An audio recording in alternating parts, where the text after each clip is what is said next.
Greetings again everyone, and today I'm taking a look at a new Viltrox lens for Fuji system cameras, although it should also be making its way onto Sony E-mount cameras too, eventually, the 56mm f1.4 XF. It gives an APS-C image circle for all you Sony users who might be thinking of getting one in the future, and it costs $329 or about £270 here in the UK. That's about 1/3 of the price of Fuji's equivalent 56mm f1.2 lens, and also a lower price than Fuji's 50mm f2 option. Fuji cameras are well liked by portrait photographers as their colours and image quality tends to suit them, so that makes this particular lens a very exciting prospect for any Fuji user who's on a bit of a budget.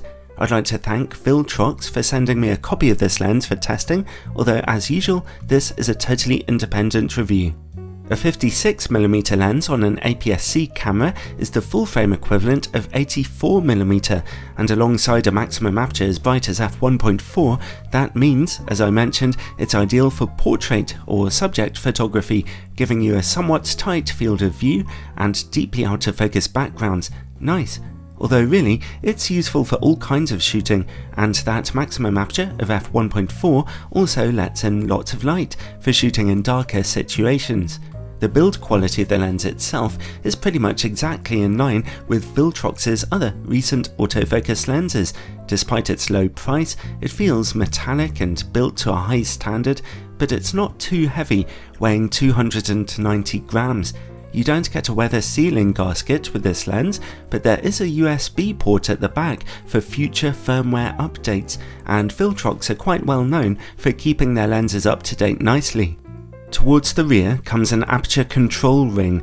This turns smoothly, except for a light click where it switches into automatic mode. That's a mild disappointment. When doing stills photography, it's nice to have some clicks in there to give you a tactile feel of where you are. When shooting in video mode on my Fuji X-T20 camera, that smooth aperture ring did not translate into smooth aperture changes, as you can see here. However, if you're using a Sony camera, then the future Sony version of this lens should give you a smooth aperture change when shooting video. The 23mm version of the lens certainly did, anyway. Next comes the focus ring, which is metallic and turns very smoothly. It responds reasonably well to being controlled, albeit a little slowly, and the lens only exhibits a small amount of focus breathing, as you can see here. The lens's autofocus motor is fairly quick and reasonably quiet, although it does quite often hunt a little bit before actually locking onto your subject. The lens's filter thread size is 52mm wide. It does not have image stabilization, but it does come with a very nice metallic lens hood and a cloth pouch. Overall, the lens's build quality is excellent, although I do wish the autofocus was a little more confident on my Fuji camera, which is admittedly a slightly older model now. Well, let's move on and look at image quality. As I've mentioned, I'm testing it on a 24MP Fuji X-T20. At f1.4, in the middle of the image, we see a reasonable level of sharpness and contrast, and a little purple fringing on contrasting edges too. The image corners look a bit soft here. If you stop down to f2, then sharpness looks about the same, but contrast is a little stronger. Back in the middle of the image quality is only a tiny bit sharper. However, stop down to f2.8, and sharpness in the middle jumps up to excellent levels. The corners look a tiny bit sharper now, and contrast there is very good too. Stop down to f4 and then to f5.6 to see further improvements that lead to very sharp image quality across the whole image frame. The lens stays this sharp down to f11, where just a little softness begins to creep in due to the effects of diffraction. Overall though, our assessment is quite simple here.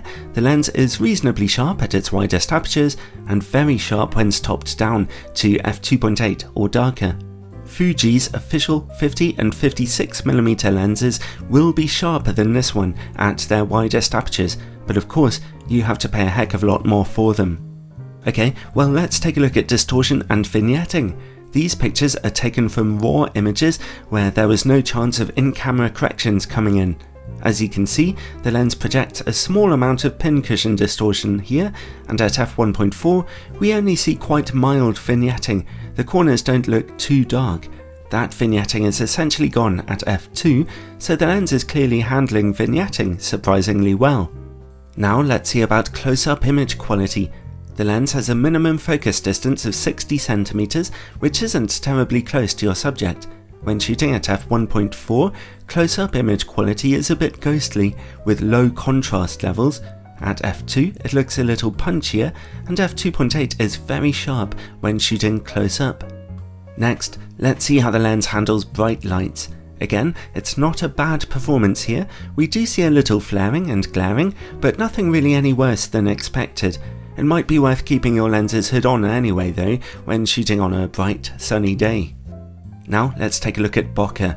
Looking at my sample pictures, I'm actually really pleased with the quality of this lens's bokeh. Those autofocus backgrounds always look nice and smooth to me, and even more difficult backgrounds are handled well. And finally, related to bokeh is longitudinal chromatic aberration. At f1.4, it's a little stronger than usual here. Bokeh highlights turn blue beyond the plane of focus and red before. It's a little reduced at f2, and at f2.8 it's nearly gone. Overall, the Viltrox 56mm f1.4 performs pleasingly well considering its price. It's reasonably sharp and very sharp when stopped down. It has low vignetting, nice bokeh, and good contrast.